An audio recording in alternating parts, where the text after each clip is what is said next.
Bonjour à toutes et tous. Avec le professeur Emmanuel Samin, je suis ravi de pouvoir modérer une session qui s'avère déjà passionnante, avec un petit changement d'ordre. Avec les orateurs, nous avons pensé qu'il était probablement plus légitime de donner la parole à la défense après, comme c'est l'usage dans tout tribunal. Évidemment, ce n'est pas un tribunal ici, c'est un espace d'échange scientifique et collégial. Et nous allons donc commencer par Clément Monet, qui est à Montpellier et qui travaille avec l'équipe de Samir Jaber, Audrey de Jong.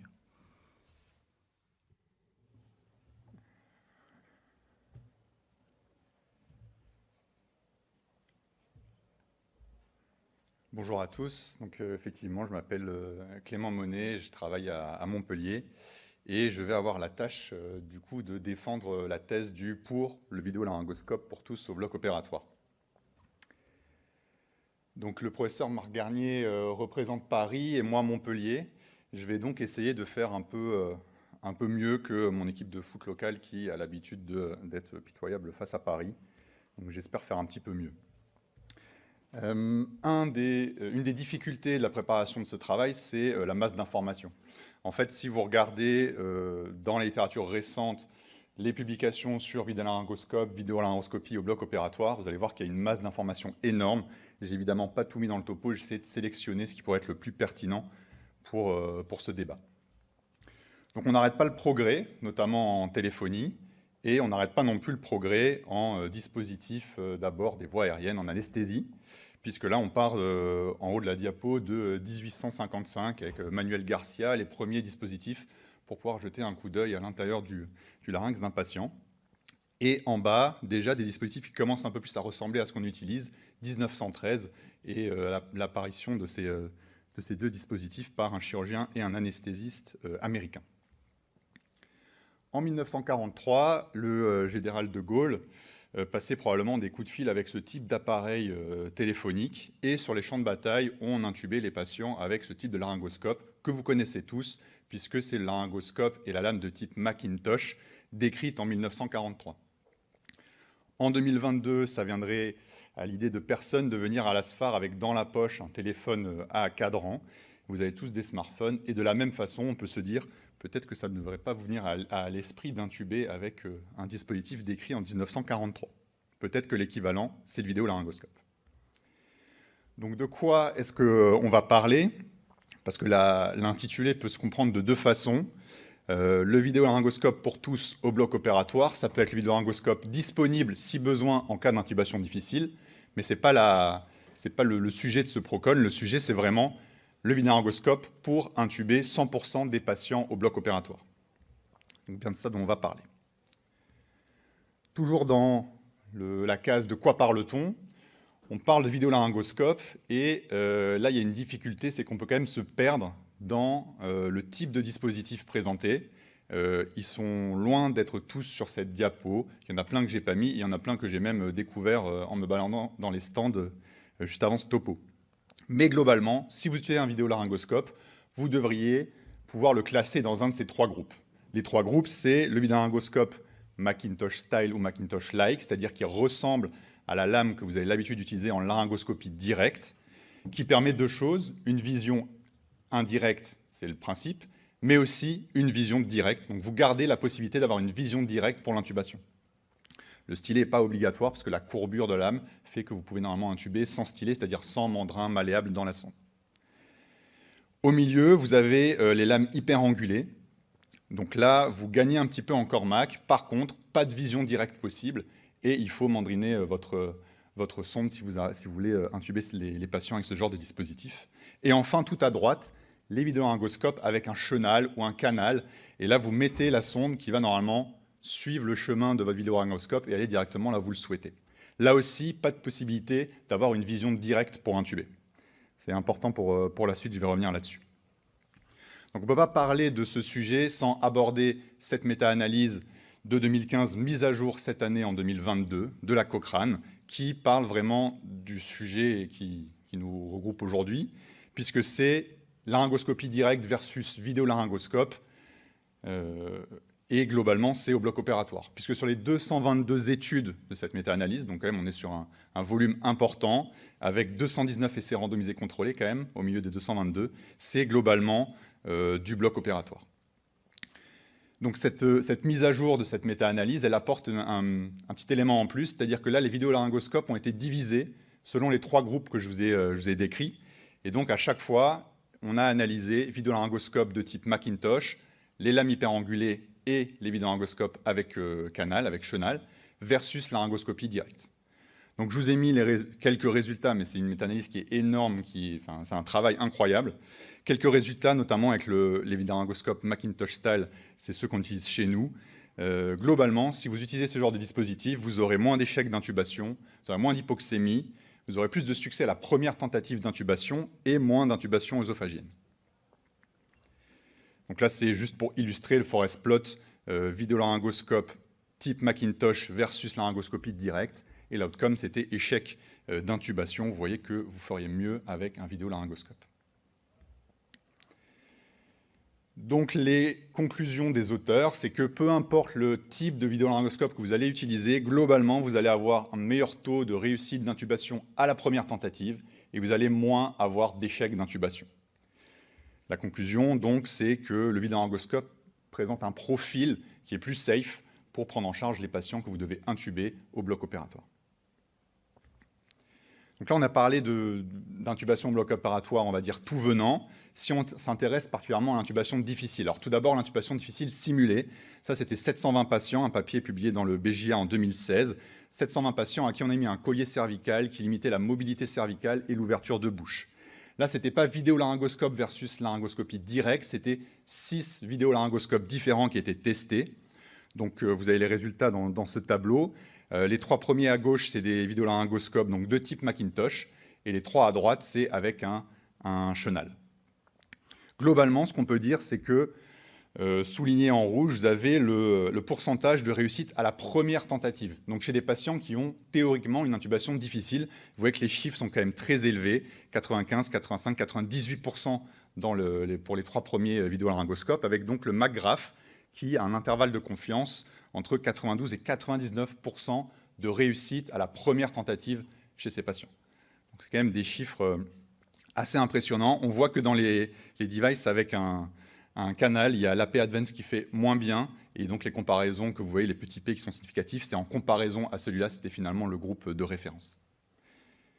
Donc déjà, un message un peu évident, mais il y a beaucoup de dispositifs. Il faut savoir lequel vous choisissez, pourquoi vous le choisissez et comment vous l'utilisez. Déjà, on va voir que probablement tout ne se vaut pas. Donc on a parlé d'intubation difficile simulée. Parlons maintenant d'intubation difficile vraie. Donc ça, c'est une autre méta-analyse de 2017 dans l'anesthésia. Et là, c'est que des essais sur des patients avec des difficultés d'intubation prédites. Là encore, plus de succès d'intubation à la première tentative et moins de Cormac 3 ou 4. On retrouve les mêmes infos donc, dans la méta-analyse du BJA 2017, que ce soit intubation prévue difficile ou difficile simulée par différents mécanismes. On arrive à simuler une intubation difficile. Globalement, tous les résultats vont dans le même sens. Ça sera plus simple pour vous d'intuber ces patients avec un vidéolaryngoscope. Une des particularités de notre service, c'est la prise en charge des patients obèses et obèses morbides. Donc, c'est une population à laquelle on va un petit peu aussi s'intéresser. Ça, c'était une étude du service, pareil, de 2014 dans le BJA, qui montrait que l'intubation difficile chez ces patients était quand même assez fréquente, 16% en réanimation, 8,2% au bloc opératoire. Et je vous ai remis en analyse multivariée ce qui sortait comme les facteurs associés à une intubation difficile pour les patients avec obésité au bloc opératoire. Donc c'est des patients chez qui on a quand même envie de partir avec toutes les armes de notre côté. Pour ça, 2 études qui ont... enfin, il y en a beaucoup, j'en ai sélectionné 2. Une première étude de 2008, pareil dans le BJA, donc c'était au début de l'AirTrack, donc là c'est de l'AirTrack qui est utilisé, randomisé versus laryngoscopie directe. Et ce qu'on voit, c'est que moins de temps pour intuber les malades avec l'AirTrack, ce que j'ai encadré en rouge, et surtout peut-être plus important d'un point de vue vraiment centré sur le patient, moins d'épisodes d'hypoxémie inférieurs à 92% dans le groupe vidéolaryngoscope. Donc vous allez les intuber peut-être plus vite et surtout ils vont moins désaturer, et on sait que c'est des situations quand on s'occupe de ces patients avec une obésité morbide au bloc opératoire qui peut être un petit peu stressante. Donc c'est un élément de plus en faveur du vidéolaryngoscope. Toujours sur ce type de patient, une étude plus récente dans un Estanalge en 2020. Cette fois-ci, l'outcome était un peu différent et le dispositif utilisé était différent, parce que c'était du McGrath, donc Macintosh-like. Et là, l'outcome, c'était le Cormac, en fait. Donc, globalement, le message du papier, c'est que vous aurez une meilleure visualisation glottique avec un vidéolaryngoscope. Vous allez réduire le nombre de fois où vous tombez sur des Cormac 3 ou 4. Donc, normalement, à ce stade du topo, vous avez déjà quand même quelques arguments pour vous dire que ça sera plus simple pour vous, vos journées seront plus simples au bloc opératoire avec un vidéolaryngoscope qu'avec un laryngoscope direct. Vous aurez moins de difficultés d'intuber les malades. Il y a un écueil qui est important, qu'on voit dans les études, mais qu'on voit aussi en pratique, c'est l'importance de l'expertise. Donc ça, c'est une première étude sur ce sujet. C'était sur mannequin, 20 opérateurs qui étaient débutants, donc 20 IAD, 20 internes, 20 anesthésistes seniors. Et on les faisait intuber 5 fois de suite avec les 3 vidéolaryngoscopes que vous avez là. Donc c'était AirTrack, GlideScope et le McGrath. On les faisait intuber 5 fois de suite et on voyait, ils partaient de zéro, leur courbe de progression. C'est ce que vous avez là sur le graphique. C'est le temps pour intuber et les 5 tentatives d'intubation en apis. Donc le message, c'est que il y a 2 messages. On voit quand même qu'il y a une progression rapide. Rapidement, on met moins de temps pour intuber les malades quand on intube avec ces dispositifs. Donc on va s'améliorer assez rapidement. Par contre, on voit quand même qu'au bout de 5 intubations, il y a toujours un delta entre la courbe tout en bas avec les carrés qui est, on va dire, la groupe contrôle, laryngoscopie directe. Il y a quand même un delta tout à la fin, au bout des 5 tentatives. Vous voyez, vous mettez probablement toujours plus de temps à intuber avec un McGrath ou un GlideScope qu'avec votre laryngoscope direct. Pourquoi? Probablement parce qu'au bout de 5 tentatives, on n'est pas encore formé avec ce type d'appareil.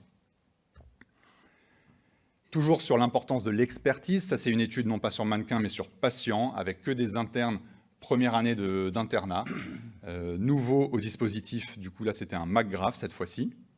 Et ce qu'on voit c'est que, pareil, ils mettent plus de temps à intuber leurs patients avec le McGrath qu'avec leur laryngoscope direct, sachant qu'ils sont novices à la technique. Alors que quand on regarde, ils ont plus de Cormac 1, donc probablement qu'il y a une meilleure visualisation, mais qui mettent du temps, parce qu'ils ne sont pas encore formés correctement à utiliser ces dispositifs. Donc c'est un message important, c'est-à-dire qu'il faut choisir l'appareil et il faut se former à l'appareil que vous utilisez afin d'utiliser son potentiel plein qu'on voit dans les études. Cette deuxième courbe, c'est la probabilité d'intubation en fait en fonction du temps selon le type de dispositif. Et on voit que le McGrath, vous allez finalement tous les patients ont été intubés, mais avec un petit décalage dans le temps.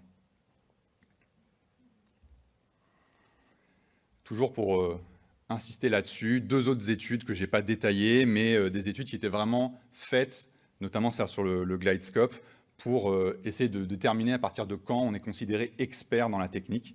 Et on voit quand même que pour le GlideScope, il fallait 76 tentatives pour être considéré expert. Donc il faut quand même vraiment se former. Il y a une courbe de progression qui est rapide, mais avant d'être complètement à l'aise et d'utiliser vraiment le potentiel complet de l'appareil, il faut un peu de temps. Pour le McGrath, c'était un peu moins. C'était une étude, pour le coup, qui était réalisée en réanimation, mais avec le cut-off de 15, on semblait s'améliorer à partir de 15 tentatives avec le McGrath. Qu'est-ce que nous disent les recommandations donc, sur l'intubation difficile, l'extubation en anesthésie chez l'adulte? Donc ces recommandations de l'ASFAR de 2017 nous recommandaient quand même, dans le cas d'une chirurgie programmée, si votre patient est à risque d'intubation difficile, vous êtes censé utiliser un vidéolaryngoscope. Donc ce n'est pas du vidéolaryngoscope pour tous, mais déjà, depuis 2017, vous devez avoir théoriquement ou l'équivalent d'un dispositif de ce type dans votre bloc opératoire. À utiliser quand même là en première ligne s'il y a des facteurs de risque d'intubation difficile. Donc on n'est quand même pas loin de ce dont on parle aujourd'hui. Et en deuxième intention, si vous avez une intubation difficile qui était non prévue, vous passez au vidéolaryngoscope. Les recommandations américaines et anglaises de l'ASA ou la Difficult Airways Society, donc c'est 2022 et 2015, vont dans le même sens avec l'introduction du vidéolaryngoscope dans l'algorithme de l'intubation difficile. Donc j'ai essayé de faire une vue rapide de la théorie, c'est-à-dire des données qu'on a sur le vidéolaryngoscope, qui sont quand même maintenant très nombreuses et beaucoup dans le sens que vous allez avoir moins de difficultés, vous allez avoir moins d'hypoxémie avec le vidéolaryngoscope. Maintenant, est-ce que c'est faisable en pratique de passer à la vidéolaryngoscopie pour toutes vos intubations au bloc opératoire? Donc là, on est plus dans la pratique et donc je vais parler de l'expérience du service et donc du vidéolaryngoscope qu'on a étendu à tous nos patients en première intention. Donc on est parti du constat que la vidéolaryngoscopie, on l'utilise en recours en cas d'intubation difficile. Donc globalement, on va se le garder et on ne va pas l'utiliser très régulièrement. Et donc vous avez vu qu'il y avait quand même une courbe d'apprentissage, potentiellement qu'on ne sera pas tous experts de cette technique, alors que c'est la technique qu'on veut utiliser un peu en rescue. Donc plutôt que d'utiliser dans ce sens-là, on va la généraliser, l'utiliser énormément, tous s'améliorer dans la technique, et du coup on va réduire notre taux d'intubation difficile, et on va passer des meilleures journées au bloc opératoire. Donc les objectifs c'était ça, éviter le recours, mais plutôt passer à vidéolaryngoscope pour tous. Et il y avait un deuxième objectif qui était de garder quand même une possibilité d'intuber avec une vision directe, donc une laryngoscopie directe. C'est pour ça qu'on a testé et finalement choisi que des vidéolaryngoscopes qui gardaient cette possibilité. Donc si vous vous rappelez de la diapo de départ, c'est les vidéolaryngoscopes de type Macintosh. Donc on l'a fait en 2 temps, enfin en 2 temps principaux. C'est un travail de longue haleine mené par professeur Audrey Dejon et professeur Samir Jaber. Première étape, donc on a établi, on va dire, un protocole, une stratégie pour essayer d'implémenter le vidéolaryngoscope au bloc opératoire pour tous. Donc première étape, on a testé le type de vidéolaryngoscope qu'on voulait utiliser. Et on a fait plus que le tester, il y a une étude qui a été menée pour évaluer les vidéolaryngoscopes. Donc cette première étape, la voici. Donc c'était le sujet d'une publication dans Annexed Annals en 2020, toujours avec professeur Dejon, professeur Samir Jaber. On peut noter aussi l'implication Dr Yvan Pouzrat, notamment pour le développement de cette technique et son implémentation dans le service. Donc première étape, on choisit le type de vidéolaryngoscope qu'on veut essayer. Donc là, on en a testé 4. Tous, ils avaient la caractéristique commune de pouvoir faire de la laryngoscopie directe. On a dit que c'était un des objectifs annoncés au début. Donc comment est-ce qu'on a testé ces dispositifs? Première étape, pour tous les patients, on fait une évaluation en vision directe du cormac, d'accord? Puisqu'on avait dit qu'on voulait garder cette possibilité d'intuber en vision directe. Il y avait plusieurs raisons. Déjà, ça fait une transition un peu plus, on va dire, en douceur de la laryngoscopie directe vers le vidéolaryngoscope. Et puis, ça permettait de convaincre peut-être les plus récalcitrants qui souhaitaient garder quand même cette expertise qu'ils avaient en laryngoscopie directe. Donc, c'était notre choix. Donc, première étape, sur tous les vidéolaryngoscopes, on évalue le cormac en vision directe. On n'essaie pas d'intuber à ce moment-là. Deuxième étape, évaluation du cormac en vision indirecte cette fois-ci. Donc, vraiment, on utilise le vidéolaryngoscope dans son utilité première. Et 2 possibilités. Soit le cormac est de 1 ou 2, le grade du cormac est à 1 ou 2. Donc là, on intube, globalement, succès, fin de l'évaluation. Si on est en échec, on passe à l'étape 3, que je vais détailler de suite. Et par contre, si au moment où vous évaluez votre cormac en vision indirecte, vous êtes d'emblée sur un cormac 3 ou 4, on passe à l'étape 3. Et donc l'étape 3, globalement, c'était un médecin d'anesthésie senior qui utilisait cette fois-ci une lame hyperangulée. Puisque tous ces dispositifs avaient la possibilité de passer de la lame type Macintosh vers la lame hyperangulée. Ce qu'on a dit au début, on gagne un petit peu en cormac. Et donc là, soit succès, soit on passait sur les alternatives dans l'intubation difficile. Le résultat principal et le critère de jugement principal, en fait, c'était combien de fois, quand on intube avec un vidéolaryngoscope, on a besoin de passer à la lame hyperangulée pour intuber nos malades. Et donc vous avez là les résultats pour les 4 vidéolaryngoscopes. Et finalement, c'est le MAGRAPH qui avait l'air de faire un petit peu la différence, puisque sur 180 intubations, il n'y avait que 22 cas, on avait dû passer à la lame hyperangulée, donc ce qui faisait globalement mieux que les autres dispositifs qui avaient été testés. Dans les résultats secondaires, pareil, le MAGRAPH que vous avez à chaque fois à gauche sur ces deux images semblaient faire la différence. Et donc là, vous avez en fait une échelle du ressenti d'intubation difficile pour les opérateurs. Donc le McGrath, on avait l'impression que l'intubation paraissait plus simple globalement. Et à droite, vous avez la friendliness en anglais. Donc en fait, c'est le côté un peu convivial, facile d'utilisation du dispositif. Et pareil, le McGrath semblait avoir plutôt l'adhésion des équipes. Donc logiquement, c'est celui qu'on a choisi et donc qui a été utilisé puis déployé au CHU de Montpellier, après cette première étape d'évaluation. Donc une fois qu'on a choisi le type de vidéolaryngoscope qu'on voulait utiliser, on est passé à l'étape mise en pratique, c'est-à-dire on va généraliser l'intubation avec le vidéolaryngoscope et on va évaluer est-ce que finalement on fait mieux ou pas avec le vidéolaryngoscope. La quatrième partie, c'est l'analyse au long terme. On est en plein dedans en ce moment. Et vous aurez des résultats bientôt. Donc cette deuxième étape d'évaluation de cette généralisation du vidéolaryngoscope, c'est ce papier qui en parle, publié cette année dans le BJA, toujours avec les mêmes noms qui reviennent. L'objectif principal, c'était d'évaluer du coup si ce vidéolaryngoscope qu'on avait choisi à l'étape précédente, donc Macintosh Style, donc le McGrath, en première intention, permettrait d'avoir un taux d'intubation facile plus élevé. C'est-à-dire que globalement, vous allez avoir au quotidien plus d'intubation facile en passant au vidéolaryngoscope. Pour ça, c'était une étude, un design en 3 temps. Une phase pré-intervention, donc où on était à la laryngoscopie directe globalement pour la majorité des intubations, vous allez voir les chiffres juste après.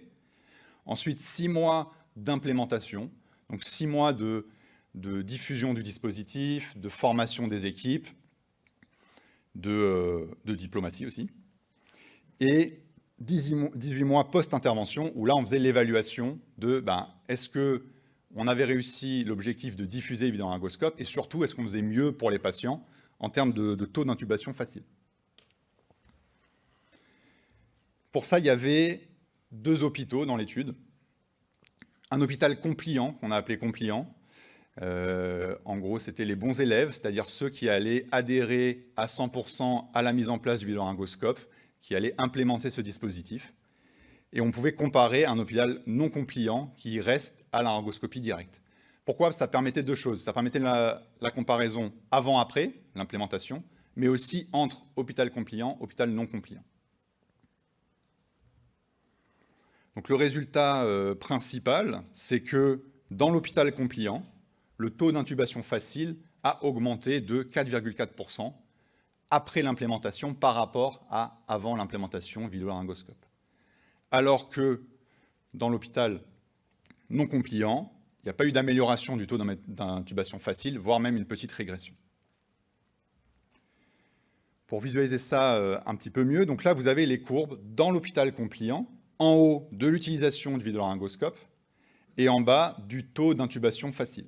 Donc ça, c'est avant, c'est la période des 18 mois avant qu'on commence le protocole. Vous voyez que l'utilisation du vidéolaryngoscope, Macintosh Style, était très limitée, on était autour de 0%. Le taux d'intubation facile varie entre 93 et 95% selon, donc c'est des périodes de 3 mois à chaque fois les points que vous voyez. Donc ça, c'est les 18 mois avant. Les 6 mois d'implémentation du protocole. Donc on voit, c'était le but, que l'utilisation du vidéolaryngoscope augmente drastiquement, on passe de 0 à quasiment une intubation sur 2. Et surtout, ce qui est intéressant, c'est qu'après les 18 mois d'évaluation post-intervention, on voit 2 choses. D'une part, on a continué à augmenter le taux d'utilisation du dispositif, puisque à la fin des 18 mois, on est quasiment autour de 90% et au-dessus d'utilisation du vidéolaryngoscope. Et je parle bien sûr d'utilisation en première intention pour l'intubation, pas en rescue. Et parallèlement, ce qu'on voit, c'est qu'il y a une augmentation du taux d'intubation facile, significativement augmenté par rapport à avant l'implémentation du protocole, c'est ce que vous voyez en bas. Si on compare à l'hôpital non compliant, donc pas d'utilisation de vidéolaryngoscope, ce que vous voyez en haut, c'est les mêmes courbes, on est à 0%. Pas d'implémentation du dispositif pendant les 6 mois d'implémentation, donc ça ne bouge pas. Et ça ne bouge pas beaucoup plus après, c'est logique, puisque c'était comme ça que le design était fait. Et donc on voit que là, il n'y a pas de modification du taux d'intubation facile dans cet hôpital-là. Dans les critères de jugement secondaires, qui ont leur intérêt, on va en parler juste après, il y avait moins de recours à des techniques de sauvetage pour l'intubation difficile dans l'hôpital compliant après l'implémentation de vidéolaryngoscope, et moins de difficultés en fait d'intubation. Alors c'est une échelle rapportée par l'opérateur, mais également moins de Cormac 3, de Cormac 4. Il y a eu un événement intercurrent, je ne sais pas si vous avez entendu parler de la pandémie Covid, qui a poussé un petit peu à ce développement de vidéolaryngoscope, parce que tout simplement, pour un argument cette fois-ci différent, mais l'argument simplement de protéger un peu plus le soignant. Alors là, les acteurs sont excellents, c'est un petit peu exagéré pour la photo, mais vous voyez qu'en laryngoscopie directe, on est plus proche des voies aériennes du patient. Ouais, il y a un petit peu de jeu d'acting. Alors qu'en vidéolaryngoscopie indirecte, on est plus à distance. Évidemment, le message qui est assez empirique mais logique, c'est qu'en période de pandémie, potentiellement, c'est bien aussi de se protéger un petit peu quand on intube des patients comme ça au quotidien. Et donc, le vidéolaryngoscope a été un petit peu peut-être boosté par cet événement. Donc, on ne peut pas aborder ce topo sans parler du coût, puisque c'est quand même un argument, quand j'en parle autour de moi, qui revient fréquemment pour dire est-ce que vraiment ça vaut la peine de dépenser plus d'argent pour un gain qui ne paraît pas si important, même si au final, peut-être que maintenant vous dites que le gain il est quand même assez important en termes d'intubation plus facile. Donc ça, c'est des données locaux. Je ne peux pas plus détailler que ça, mais je vais essayer de vous convaincre quand même que finalement, vous pouvez rentrer dans vos frais. Pourquoi ? Avant la période vidéolaryngoscope, on était à 93,5% en laryngoscopie Macintosh, laryngoscopie directe. Les cas d'intubation difficile, 6,5%, on avait recours à du vidéolaryngoscope, du GlideScope. Après la période d'implémentation, donc on a dit on a énormément augmenté notre taux d'intubation avec le vidéolaryngoscope McGrath, donc 72% des intubations se faisaient avec ce dispositif. On gardait toujours un petit peu un tiers de laryngoscopie directe, on était dans la phase où ça montait encore, mais on n'était pas passé à 100% vidéolaryngoscope. Et par contre, pour les intubations difficiles, alors déjà on voit qu'elles ont quand même réduit énormément par rapport à avant, et surtout qu'il ne reste plus que 0,13% des cas où on utilisait la lame hyperangulée du McGrath. Donc en fait, deux choses. Un, vous allez acheter énormément de lames de vidéolaryngoscope, donc le coût de la lame, le coût unitaire de la lame va forcément baisser. Si vous en achetez 5 par an pour l'utiliser en rescue versus 5000 par an pour l'utiliser chez tous les malades, sauf si vous êtes très mauvais négociateur, logiquement, vous allez pouvoir baisser le coût unitaire de la lame. Deuxième chose, vous allez gagner de l'argent sur les dispositifs de rescue, c'est-à-dire, alors que ce soit un vidéolaryngoscope, si vous l'utilisez en rescue, ou les autres dispositifs, les longs mandrins béquillés, etc., qui ont un coût. Et comme vous n'en achetez pas beaucoup, puisque vous l'utilisez en rescue, ce coût, vous n'allez pas pouvoir le négocier énormément. Donc globalement, ces données, je ne peux pas beaucoup plus les détailler, puisque ça dépend énormément, et l'analyse, il faut la faire par centre, selon le type de dispositif que vous choisissez, le volume d'intubation, vos capacités de négociateur également. Mais chez nous, globalement, on n'a pas eu un surcoût à passer au vidéolaryngoscope pour tout le monde. On n'est pas les seuls à avoir pris ce tournant de la vidéolaryngoscopie en première intention pour tous nos patients. Il y a d'autres expériences qui sont rapportées, notamment de Tim Cook. Alors ça, c'est un nom que vous retrouvez dans énormément de publications sur le vidéolaryngoscope, notamment sur les méta-analyses que j'ai présentées au début. C'est un professeur d'anesthésie qui travaille dans le sud de l'Angleterre et qui publie énormément sur le sujet. Et donc, ils ont fait le même choix de passer au vidéolaryngoscope. Donc, c'était un dispositif différent. Là, c'est le CMAC qui était utilisé, mais un peu sur le même mode de pensée que nous, c'est-à-dire de garder la vision directe et indirecte et d'avoir les lames hyperangulées si on a de temps en temps un Cormac 3, un Cormac 4, une intubation plus difficile. Là, ce que vous avez dans cette figure, en fait, c'était juste un questionnaire d'évaluation de toute l'équipe, de tous les gens qui participent à l'intubation, médecins, internes, IAD, tout le monde. Et en bleu, vous avez en fait l'adhésion à 100% à l'idée qu'il faut diffuser le vidéolaryngoscope. Donc on voit que avant, donc en bleu, l'adhésion, en orange, j'ai des doutes, en vert, ça n'a aucun intérêt de passer au vidéolaryngoscope pour tous. Et on voit donc que il y a une amélioration après la mise en place du protocole. Alors eux, c'était un peu plus drastique. C'était pendant 2 mois, on passait directement au vidéolaryngoscope. Il n'y avait plus de laryngoscopie directe. Et on voit aussi que ça perdure à distance. Et c'est un peu ce qu'on retrouve, nous, sur notre étude, où on voit que pendant la période d'implémentation, on passe de 0% à quasiment une intubation sur 2. Et puis plus à distance, on arrive à 90%. Et c'est marrant parce qu'en fait, il y a un phénomène où les plus réfractaires, au bout d'un certain temps, finalement, deviennent les plus grands défendeurs du vidéolaryngoscope. Et puis les nouveaux venus, les nouveaux médecins, les nouveaux internes rentrent d'emblée dans cette idée que finalement, c'est le gold standard maintenant, et ils en deviennent les meilleurs porte-parole. Et donc, il y a un effet, en fait, un peu rémanent et qui s'améliore dans le temps. Il n'y a pas de retour, en tout cas, à distance, en se disant, bah, finalement, c'était mieux avant. On ne retrouve pas dans les études ce phénomène. Il y a un dernier argument un petit peu aussi indirect, c'est l'argument de la formation. Alors qu'on peut voir de deux façons. On peut le voir, je pense que le professeur Marc Garnier va en parler, puisque c'est aussi un argument qui revient beaucoup, c'est la perte de formation en laryngoscopie directe, qui est un peu une crainte. Nous, on le voit dans l'autre sens, c'est-à-dire que d'avoir l'image déportée de ce qu'est en train de faire l'élève IAD, l'interne, quelqu'un qui est en formation, qui débute, eh ben c'est plutôt finalement un argument extrêmement positif. On voit ce qui se passe, on peut le guider beaucoup plus facilement qu'en laryngoscopie directe. Du fait aussi de notre choix de dispositif, on garde la possibilité, et c'est ce qu'on fait globalement en pratique au quotidien, d'avoir une vision directe et une vision indirecte. Quand on a de nouveaux internes, globalement, on leur fait toujours coter la vision directe, la vision indirecte du CORMAC pour qu'ils gardent ce geste de l'intubation en laryngoscopie directe. Les écueils qui sont rencontrés, donc j'ai commencé à en aborder certains. Pour diffuser le vidéolaryngoscope, c'est clairement la perte d'expertise en laryngoscopie directe. C'est quelque chose qui peut faire un petit peu peur. Quand on a fait ça pendant de nombreuses années, c'est logique. C'est quelque chose dans lequel on est devenu expert et d'un coup, on nous demande de se réinventer presque, de repartir sur une nouvelle technique dans laquelle on n'est pas expert pour travailler au quotidien. Ça va avec la peur du changement. Les autres écueils qu'on rencontre et qu'on entend beaucoup, c'est le coût. J'ai un petit peu abordé, et la durée de la batterie, parce qu'effectivement, ces batteries ont des durées limitées qu'il faut connaître selon le type de dispositif que vous choisissez. Comment est-ce que nous, on a réfléchi, en tout cas, à avancer malgré ces écueils? Alors, il faut faire preuve de pas mal de diplomatie, mais ça, c'est logique, puisque c'est un travail forcément d'équipe. Personne ne travaille seul au bloc opératoire. Vous n'allez pas arriver un matin en disant « maintenant, j'intube que au vidéolaryngoscope, moi tout seul dans mon coin ». C'est un travail forcément d'équipe, et donc un travail d'équipe avec beaucoup de monde nécessite de la communication, de la diplomatie, expliquer le projet et expliquer le bénéfice globalement pour les patients, et le bénéfice indirect pour vous aussi, c'est-à-dire de passer des meilleures journées, puisque vous aurez moins de CORMAC 4, vous aurez des intubations plus faciles, et vos journées au bloc opératoire seront d'autant plus détendues.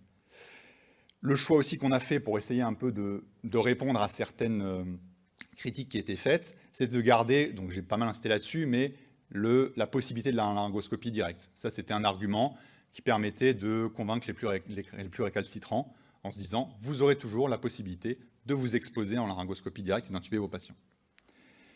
Donc il faut insister aussi sur les avantages, je pense que là j'en ai pas mal parlé, et puis il faut un peu de temps pour implémenter tout ça, ça ne se fait pas en une semaine, on ne passe pas de tout laryngoscopie directe à tout vidéolaryngoscope en une semaine, ça n'a pas de sens, c'est un projet, c'est énormément de travail, et donc c'est d'autant plus de félicitations pour tous ceux qui ont mené ce travail dans notre service.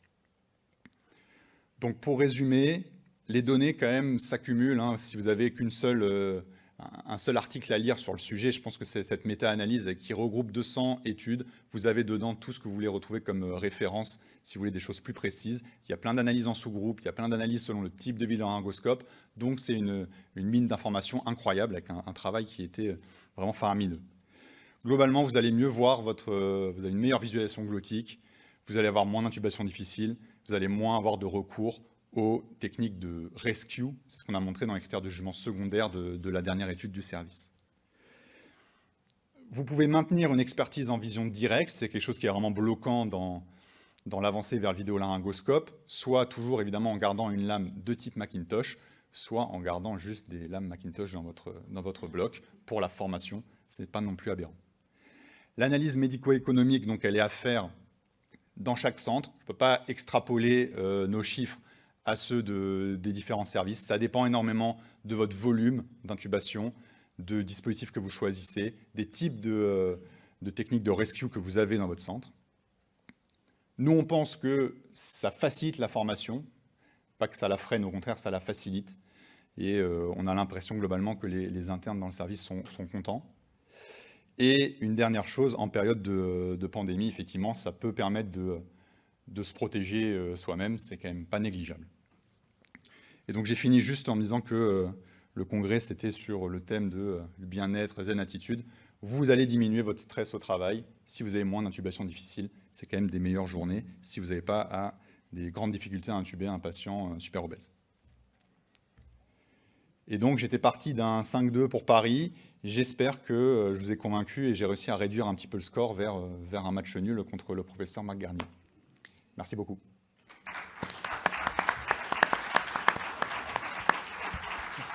Merci Clément pour cet excellent topo, très bien documenté, puis basé sur une véritable expérience de service. Donc on va prendre quelques minutes pour discuter un petit peu de cette présentation. Est-ce qu'il y a des questions dans la salle? Oui?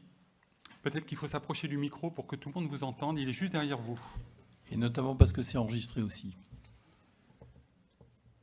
Est-ce que vous avez des données sur les répercussions hémodynamiques de l'intubation avec un vidéolaryngoscope et un Macintosh normal?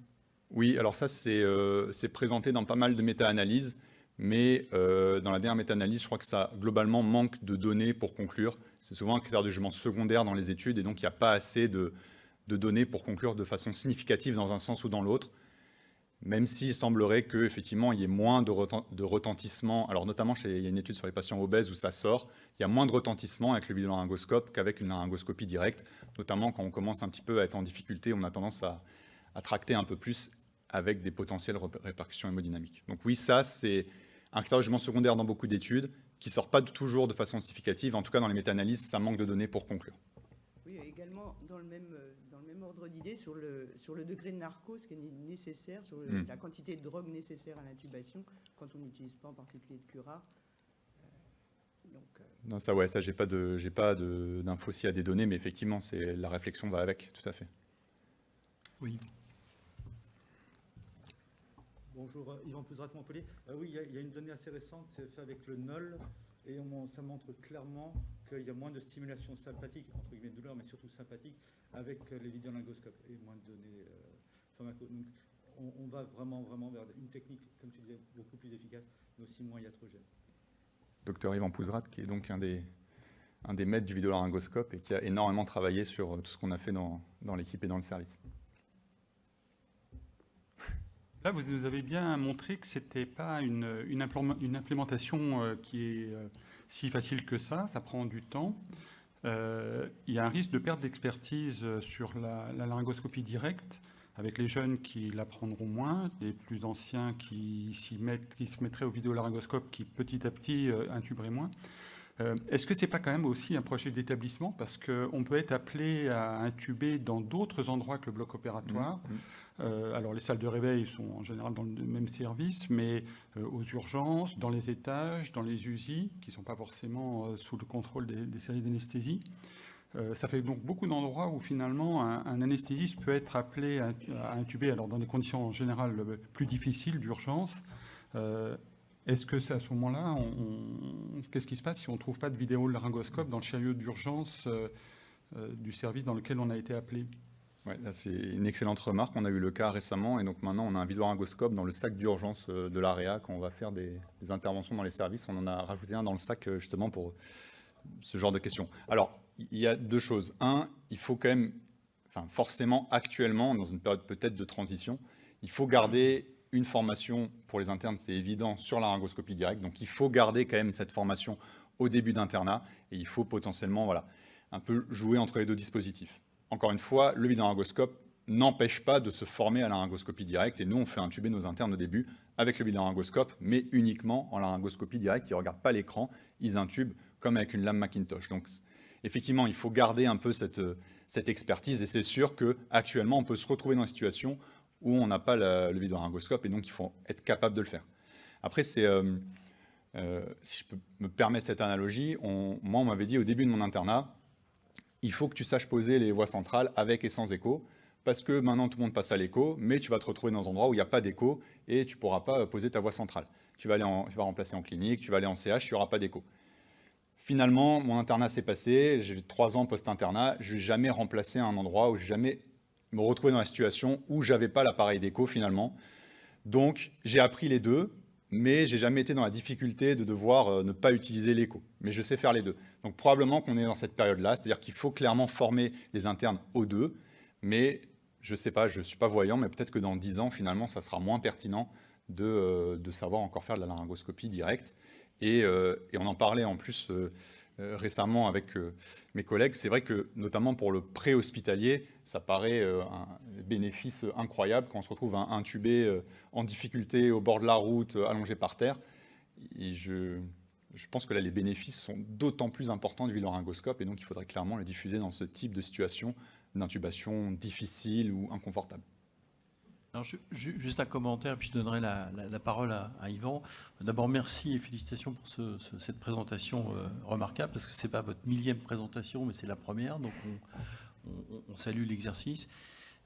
Et pour revenir à l'opposition que vous avez décrite entre, par exemple, cathés centraux avec ou sans écho, ou laryngoscope direct ou vidéo-laryngoscope, en fait, on avait l'habitude de les opposer. Et je pense que c'est peut-être pas forcément la bonne piste, parce qu'une technique, cathé avec écho ou sans écho, et sans écho, on apprend à installer, à regarder, à observer, et c'est complémentaire de avec l'écho.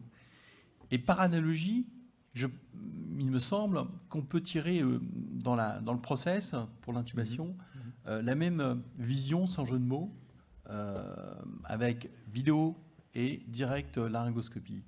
Donc en fait, c'est pas forcément antinomique. C'est pour ça qu'il faut sûrement garder par un biais ou un autre l'expertise et le maintien de la laryngoscopie standard, parce que c'est pas en opposition qu'il faut les approcher, mais en complémentarité, faire effectivement avec les dispositifs de 2022 et d'aujourd'hui et de demain, tout en se rappelant des fondamentaux comme au foot ou au rugby, pour que le score soit finalement à parité. Donc c'est peut-être une remarque qui pourrait guider les approches dans d'autres services que le vôtre. Et je pense que la démarche que vous avez faite est évidemment excellente. Tim Cook l'avait faite un petit peu avant en Angleterre. Alors, Tim Cook, c'est un collègue anglais qui a mené la NAPFOR Study, c'est les audits nationaux en Angleterre sur des thèmes de mortalité, morbidité. Et il a, en 2011-2012, je crois, fait l'audit sur la mortalité en lien avec une difficulté d'airway. Effectivement, tapez Tim Cook, vous verrez le merveilleux travail qu'il a fait. Donc voilà, c'est juste un petit commentaire sur pas d'opposition entre les deux, complémentarité avec les deux pour optimiser toutes les techniques. Yvan, tu avais une question ? Alors, ce débat est fascinant. Pourquoi on a été sur cette idée avec Samir et Audrey, Clément et bien d'autres jeunes, c'est qu'on est passé du Macintosh en fait au Glidescope. Le Glidescope, vous l'avez tous utilisé comme nous, c'est génial, on voit super bien la glotte, mais comme il y a une hyperangulation en fin de lame, on n'a pas de vision directe, mais surtout, c'est dur d'intuber. Et on s'est rendu compte qu'au bout de 5 ans devrait être formé. Tout le monde dit 70 intubations. On s'est rendu compte que la moitié de l'équipe, Yad comme Mar, n'était pas capable d'utiliser pleinement un Glidescope. Donc l'idée, c'était de se dire, non seulement en faisant de la vidéoloscopie à tous les étages, on va simplifier, on va sécuriser le patient, mais surtout, on va pouvoir s'entraîner au geste et être beaucoup plus performant en vidéo tous les jours, et surtout lors d'intubation difficile. Ça va nous permettre de mieux utiliser à la fois le Magras, mais aussi des lames difficiles comme le X-Blade ou le Glidescope. Et ça a été banco, ça a bien marché. Alors après, la peur de ne plus savoir intuber au Macintosh, c'est une peur. Le Magras, c'est un Macintosh. C'est même mieux qu'un Macintosh parce qu'on peut s'enrouler. Donc on peut faire de la vidéo, on peut même faire du Glidescope, et on peut conserver le Macintosh.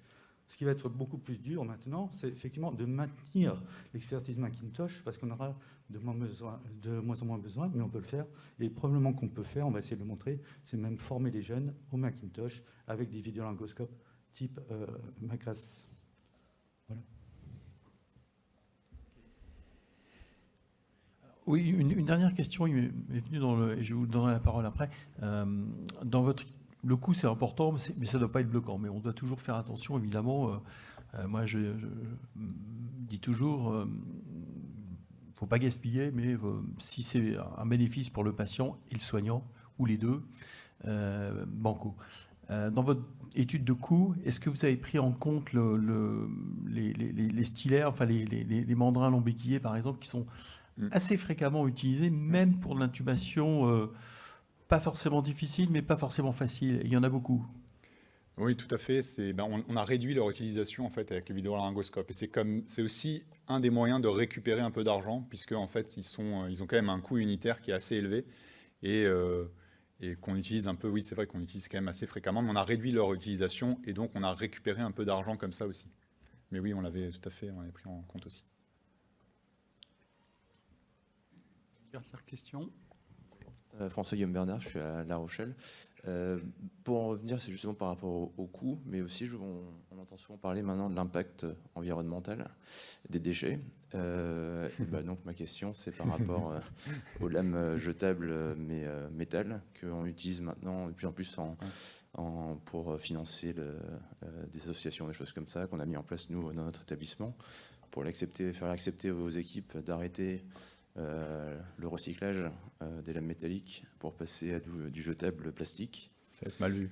Comment est-ce qu'on en arrive là? Peut-être que j'anticipe sur la deuxième partie du débat, mais voilà, c'est un sujet assez d'actualité. C'est une excellente question, à laquelle je n'ai pas forcément de réponse. C'est vrai que ça peut être un écueil que je n'avais pas envisagé, mais c'est vrai que ça peut être un écueil pour switcher de l'un à l'autre. Je ne sais pas si quelqu'un a une idée. Est-ce qu'on peut recycler le plastique? Est-ce qu'on peut... Audrey Dejon. Oui, effectivement. Donc, au début, quand on avait choisi ce vidéolaryngoscope, on n'avait pas le droit au CHU de Montpellier de prendre autre chose que des lames jetables. Si la réglementation venait à changer, les industriels s'adapteront aussi et peuvent sans problème nous fournir des lames réutilisables. Donc, je pense que ça ne rentre pas dans le débat vidéolaryngoscopie ou laryngoscope direct, puisque tout est faisable dans les deux cas. Donc on espère effectivement évoluer dans ce sens. Mais c'est une bonne remarque et c'est d'actualité avec les RFE qui vont sortir justement là-dessus, sur l'environnement. Oui, c'est un point qui est important. Et dans le choix d'un dispositif, notamment à l'assistance publique hôpitaux de Paris, il y a un petit pourcentage qui est croissant pour justement ce côté développement durable et recyclage. Ce qui stimule à la fois les docteurs mais aussi les firmes pour tenir compte de ça. Et je pense que avec l'évolution du processus, et en l'occurrence des vidéos, il y aura aussi une réflexion sur le recyclage, lame mais aussi batterie. Enfin, qu'est-ce qu'on fait des batteries, quoi. Augmenter la durée de vie des batteries, ne pas les disperser dans la nature comme ça. Donc il y a déjà, je le sais, dans certains endroits, une réflexion sur le sujet qui est important. Bien, merci beaucoup pour cette présentation. On va donner maintenant